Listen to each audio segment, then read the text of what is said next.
Ta-da! And welcome to Josef's Model Railway and Toy Room. Thank you so much, as always, for joining me. Just a little bit of housekeeping.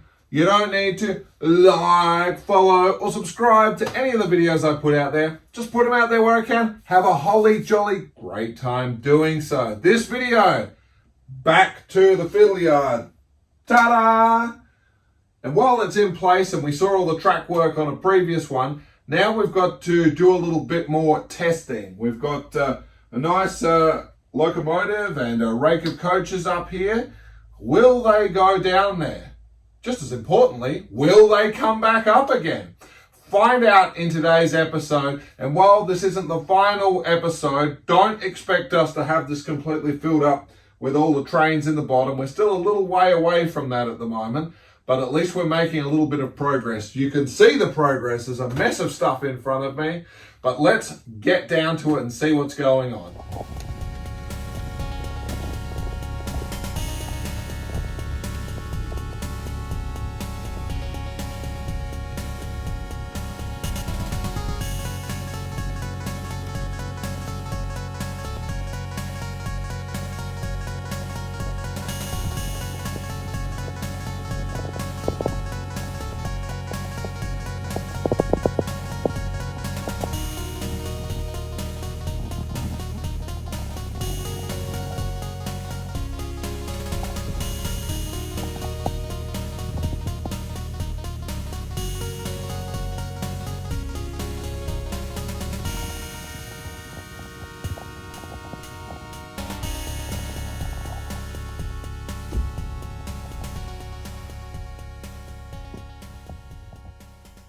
And just underneath, and we certainly, what I'd love to try is I think we can fit in the, I know we'll fit in that first siding, but second or third, we'll try with the second one because that's where the points were set.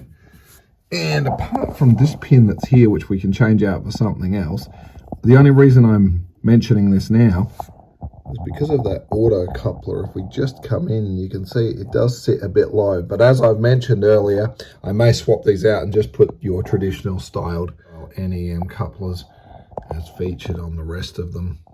Well, as you can see, slowly but surely we're going to bring this little rake of coaches and get it into position. So what we've done is I've also set up my wife's camera on the tripod here. We'll capture the first half as it goes down, and then we will grab for the next part. If we just come in now to Noodle Knocker Junction, you'll see that the points are set to head down to the fiddle yard, and vice versa. We're going to use the crossover, which is set at the moment to allow this to happen. Here we are, it's just starting to come into shot now. And if you just pay attention to the signals, you'll probably notice we have an orientation that's specifically set for this to sort of say, well, the line here on the left must stop. You can't go through if the points have been changed. And the yellow is also indicating that there is something you need to be aware of going on further up. It's the alternate one to let you know that the Noodle Knocker Junction, the route down to our beloved fiddle yard is active, whereas green is just for go. All right, well, here it comes now. I'm not going to lie, I wasn't going to move quite this snail's pace.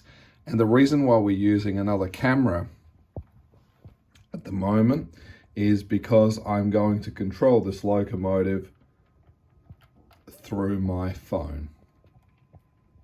So he looks like he's already into position and just making the transition over.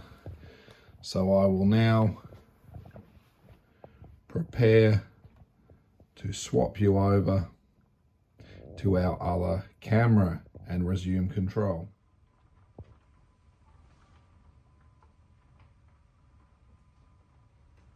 Yes, well, yes indeed. So far it's pretty smooth sailing. I've got no real complaints to be had here. And just to point out, because I am one of those people that keeps my brightness down on the phone, but I'll bring it up just for your benefit here at the moment. And of course, here we are with control of our locomotive.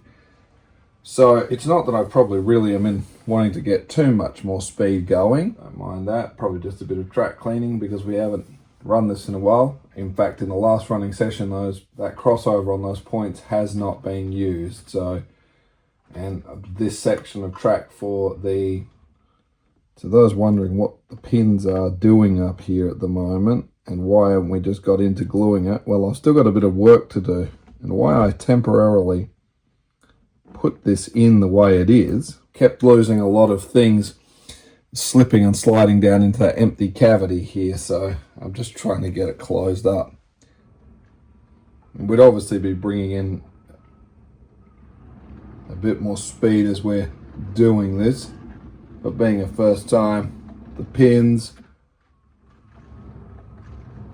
oh, that track is absolutely filthy. Not at all surprised I'm having issues here. Again, I've never really been down this way. Little bump across the pins again.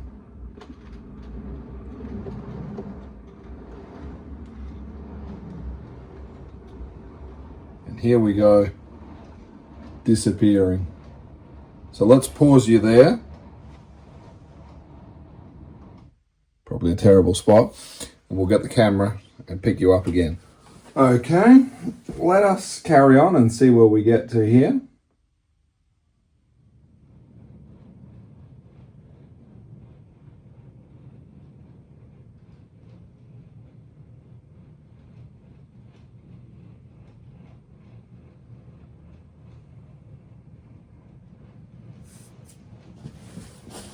Not sure what the bumping is going down, but as you saw, we never had this issue with the Class 08, so I'm not going to lose any sleep over that just at the moment. It's quite good through. You get that transparency through those coach windows nicely there. That's be better if there were people in them. Let's try and swing you around. Just power, I think. I did take a bump there on one of those pins, I saw that.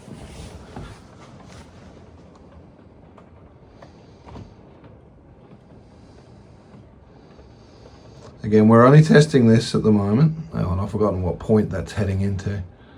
I think it is going into the big one.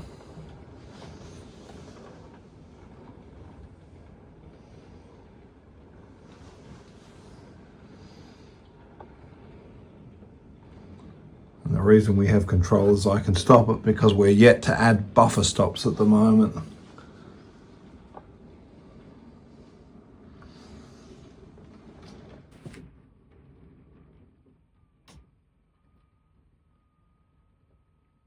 And again, we've put these couple of auto uncouplers anyway, so I don't really think there'd be a huge deal about. So honestly, I think this is absolutely fantastic. Still got a bit of work to do, but if the fact I can get this into the second one, and basically as each one comes forward, we keep losing a little bit more space.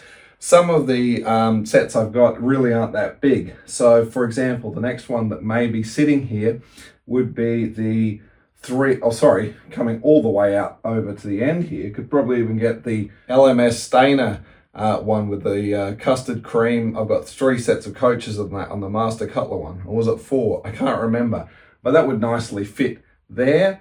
We've got our BI Intercities. I've got a freight one I want to do, and another surprise coming up shortly. Still some more work to keep carrying on. So let's get to it.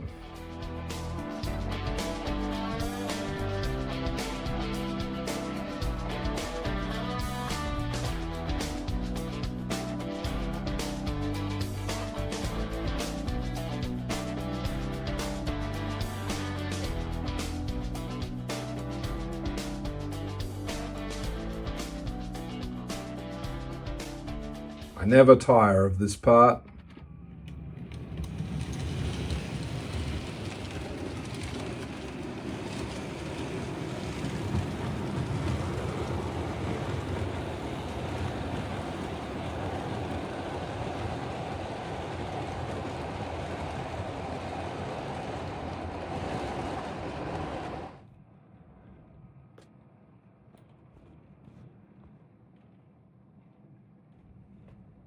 Just pulling up at about a speed 20 at the moment. That's not breaking a sweat at all. So that's a pretty damn decent incline, I think, but I'm still well and truly under the 1 to 4. And just another quick notice as it keeps pulling its way up the top there. I forgot to mention the other signal you can see further down that line reflects if you're going the other direction. So both sets are not available for you to pass. And here he is now.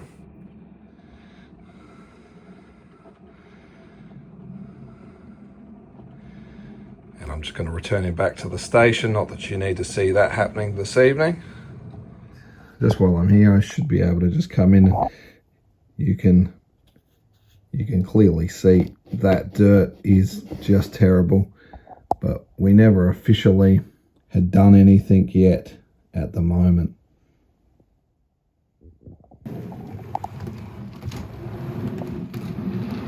As you can see, a bit stuttery, but the important thing is we do get up. Let's just change that point around and go the other way. I'll have to cut the film. Oh, it's a good shot though, isn't it? I have to cut the filming at the moment while we get ourselves organized in the other direction.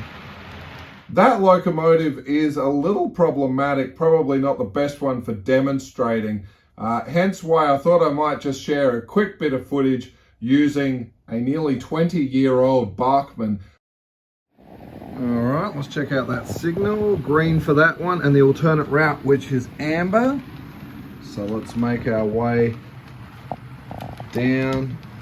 Class 25, the one that we were using in an earlier video with the rail freight wagons, just to show you that the line is actually quite clean going down and quite smooth. Again, this particular consist that you're seeing in the footage here does happen to feature the traditional sort of D-shackle couplers, the older sort of Hornby styled ones, as opposed to these NEM ones that we're now using. Not that that's got much to do with anything, but I guess it's just pointing out that, as you can see, we don't have that bumping. We are going to be storing various different arrangements in that. And most importantly on this one, there is no auto coupler.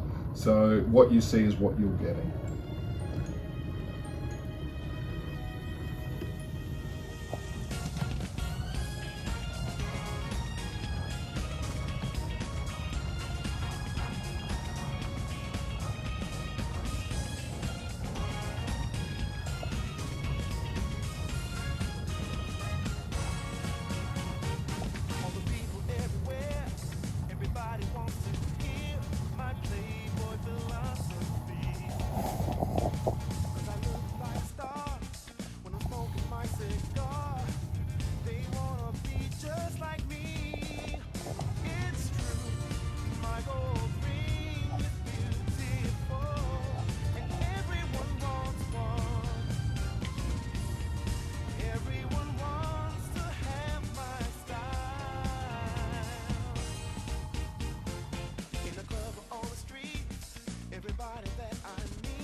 Now this one's only pulling at probably about 25–30%. This one's always had a bit of room to move, and there's been absolutely no problems holding that up whatsoever.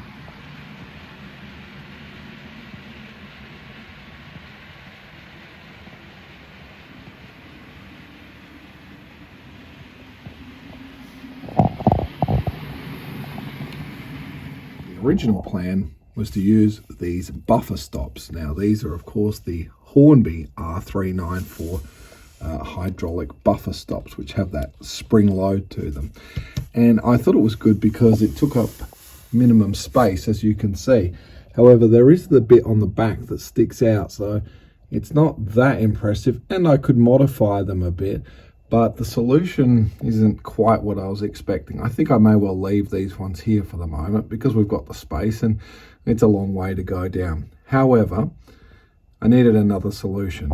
You will of course recall these illuminated ones, and no, I don't have the power on just at the moment, and I also have some of the DCC Concepts ones with the lantern that glows just up here. Again, the power's not on, but that's getting a little bit expensive for the purposes.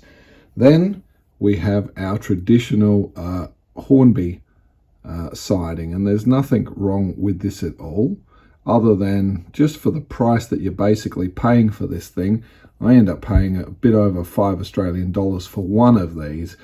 Now we're going to need about 10 to 12, and that gets expensive, so I noodled around for another idea. Also, just regarding these Hornby ones, once you get them sitting on the track, we have an investment of some 1, 2, 3, 4, 5, 6, 7. We've got a size of about 7 sleepers that are going to be consumed using this. So the question is, let's have a look if we can find a better way. Well, here we are from a popular trading site that rhymes with Aliexpress. We happen to have what seems to be a series of 3D printed buffer stops. So I believe it comes in a pack of 4, and I ordered 2. Let's have a look what we've got in here. They certainly look reasonably clean and simple. So let's just, we're going to have to cut some off here, and let's have a look how they actually sit on the track. I'm hoping they sort of lock into position and we don't need to pin or do anything. Let's have a look.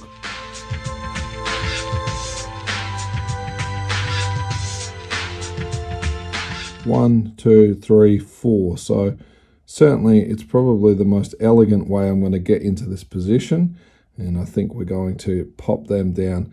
I'm not going to paint them or weather them. We'll just cut them in, sit it in and pin them down. I think that's good. Remember, I could just take a little piece of foam and run it across the back of the track and that would do fine. But I think this is probably a smart little way to go.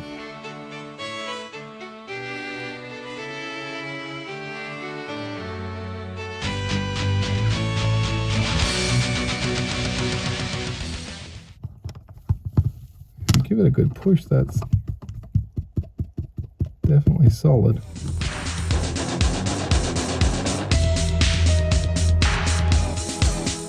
Actually worked quite well.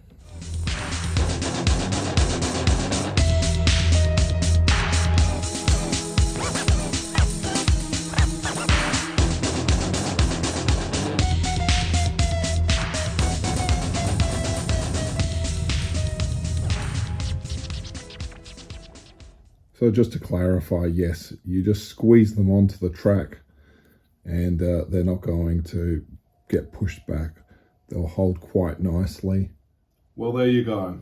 Some cheap buffers for duffers like me. How can you go wrong? It's the cheapest, elegant way out of it. I think they're not all that bad. They suit their application for what I need. So if you need some simple buffers, these could be a good dollar investment for you if you need to do quite a few. And I think painted up, you could certainly make them look quite the business. Well, girls and boys, ladies and gentlemen, it's hard to believe that here we are once again at the end of another video. Look, it's been quite interesting, and I think it's going to get more interesting as we start to get more trains heading down there to be stored and all the rest of it. But the progress we've made is good. So it's a fantastic little project that we've been up to at the moment. And I don't mind telling you, we still need to get back to part 2 in our series of how to build a cheap model airport.